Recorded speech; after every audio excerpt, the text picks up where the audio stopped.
Good morning students. तो आज हम क्लास 10th का एक्सरसाइज 1.2 का क्वेश्चन नंबर फर्स्ट करेंगे, जो कि बोर्ड के पॉइंट ऑफ व्यू से बहुत इंपॉर्टेंट क्वेश्चन है और ये बोर्ड में 3 से 4 मार्क्स का आता है। ठीक है, तो हम देखेंगे इसको कैसे प्रूव करेंगे। तो क्वेश्चन है, सिद्ध कीजिए कि √5 एक अपरिमेय संख्या। अपरिमेय संख्या मतलब इरेशनल नंबर है। आपको प्रूव करना है कि √5 कैसा नंबर है, एक इरेशनल नंबर है। ठीक है, तो हम क्या करेंगे, इसको हम मान लेंगे कि ये परिमेय है, परिमेय लेके चलेंगे और लास्ट में हम इसको प्रूव करेंगे अपरिमेय संख्या। ठीक है, तो देखो यहाँ पे, तो सबसे पहले लिखता हूं मैं, माना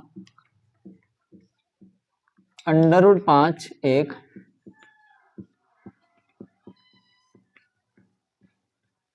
परिमेय संख्या है। ठीक है, और कोई भी संख्या परिमेय होती है तो उसे हम p/q के बराबर लिख सकते हैं। ठीक है, तो मैंने लिखा √5 को p/q के बराबर। और ये लाइन सबसे इंपॉर्टेंट है, यहाँ पे आपको लिखना है जहां p तथा q, जहां p तथा q सहअभाज्य संख्या है। क्या है? सह अभाज्य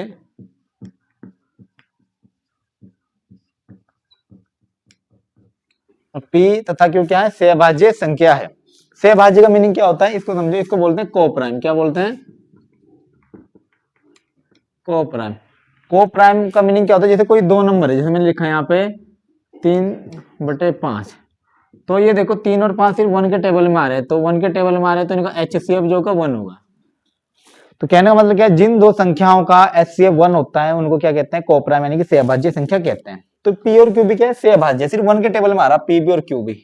ठीक है, अगर मैं ये प्रूव कर दूं P और Q 1 के अलावा किसी और नंबर के टेबल में भी आते हैं तो ये सहअभाज्य नहीं होगी। तो सहअभाज्य ना होने पे ये परिमेय नहीं होगी, तो क्या हो जाएगी? अपरिमेय हो जाएगी। तो ये Q क्या करा, भाग, इधर क्या करेगा? गुणा। तो √5 गुणा Q, इधर हो जाएगा P। दोनों तरफ का वर्ग कर दो, क्यों? इस अंडर हटाने के लिए, तो लिखो दोनों तरफ का वर्ग करने पर, तो दोनों तरफ का वर्ग करोगे तो इधर हो जाएगा √5 Q का स्क्वायर और इधर हो जाएगा P का स्क्वायर। तो आपको पता, अगर ऐसे लिखा हुआ जाता है a b की होल पावर m, तो अलग अलग पावर चढ़ जाती है अलग अलग नंबर पे, तो इधर भी अलग अलग चढ़ जाएगी। और देखो √5 पे अलग और Q पे अलग, तो आपको पता है ऐसे हो जाएगा ये √5 का स्क्वायर और क्यूब स्क्वायर। और आप जानते हो अंडर रूट का स्क्वायर क्या हो जाता है? स्क्वायर से अंडर रूट कट जाएगा, ये 5 हो जाएगा और ये क्यू स्क्वायर हो जाएगा। तो इधर हो जाएगा आपका 5 क्यू स्क्वायर, उधर हो जाएगा P स्क्वायर। तो 5 गुणा करा, इधर क्या करेगा? भाग करेगा। तो आप यहां से बोल सकते हो कि P स्क्वायर जो 5 से डिवाइड हो रहा है। क्यों हो रहा है? आपने देखा होगा, जैसे मान लो यहाँ 10 स्क्वायर है और नीचे 2 है, तो 10 का स्क्वायर होता है 100, तो 100 2 से डिवाइड हो रहा है, देखो 50 बार। ठीक है, तो आप बोल सकते हैं, देखो 2 से 10 का स्क्वायर डिवाइड हो 50 बचा, यहाँ पे भी 5 से P स्क्वायर डिवाइड हुआ, Q स्क्वायर बचा। ठीक है, तो मैं बोल सकता हूँ P स्क्वायर 2 से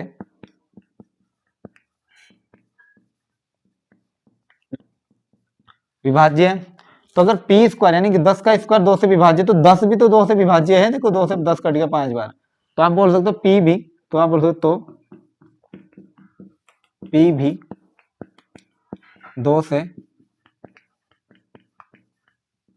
विभाज्य होगा। तो यानी कि P भी क्या है? 2 से विभाज्य है।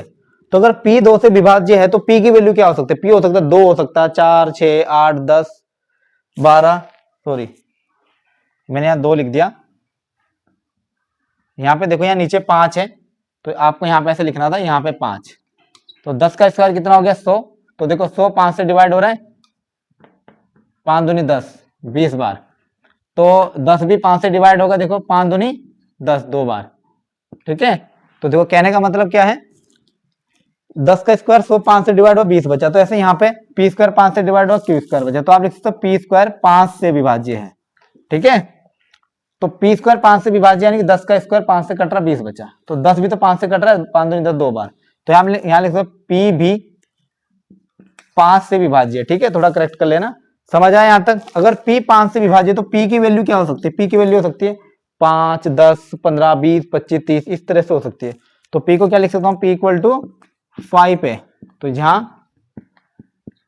A एक पूर्णांक है, एक पूर्णांक है। कहने का मीनिंग क्या है, अगर मैं a की जगह 1 लिखता हूं तो 5 ही कम 5, p के लिए 5 आते 5 से कटते, 2 लिखता हूँ 5 दूनी 10, 5 भी 10, 10 भी कट रहा है 5 से, 5 दूनी 10 2 बार, 3 लिखता हूँ 5 से 15, वो भी कट रहा है 5 से, ठीक है। तो कहने का मतलब क्या है, a क्या है यहाँ एक पूर्णांक है। तो फिर क्या करो, दोनों तरफ का वर्ग कर दो दोबारा, दोनों तरफ का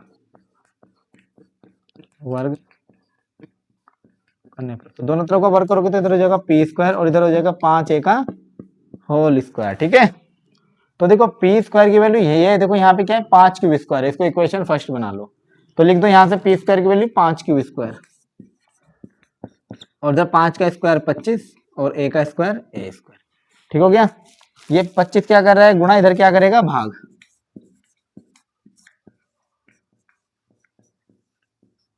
ठीक है। तो देखो 5 से 25 कट गया 5 बार, ठीक है, और इधर क्या बच गया a स्क्वायर। तो देखो इधर देखो,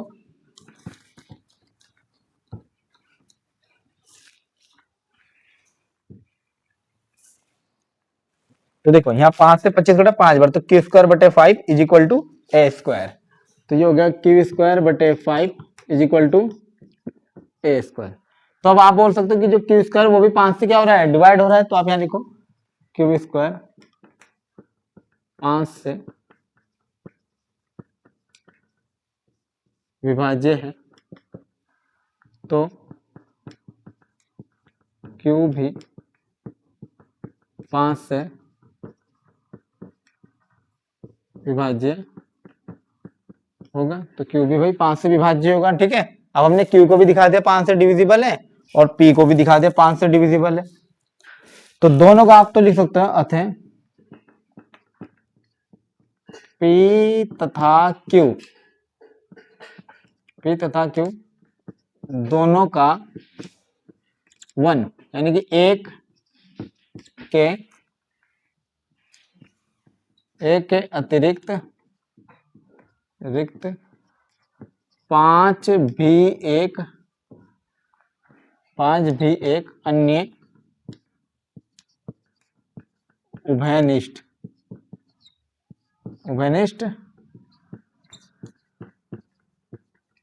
गुणनखंड है। तो भाई एक के अलावा 5 भी तो गुणनखंड होगा, दोनों 5 के टेबल में आ रहे हैं, ठीक है। अतः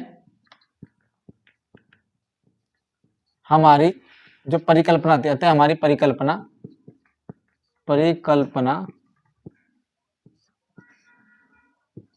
गलत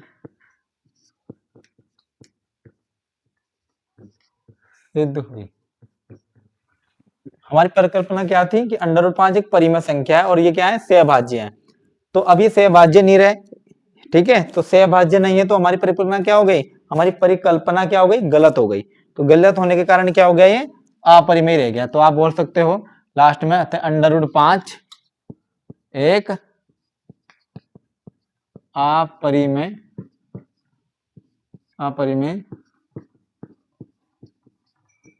संख्या है। ये क्या होगा आपका आंसर, समझ आया यहां तक। तो देखो क्वेश्चन में कहा गया था कि आपको सिद्ध करना है कि √5 एक अपरिमेय संख्या है, तो आपने इसका उल्टा मान के चले कि √5 कैसी संख्या है, एक परिमेय संख्या।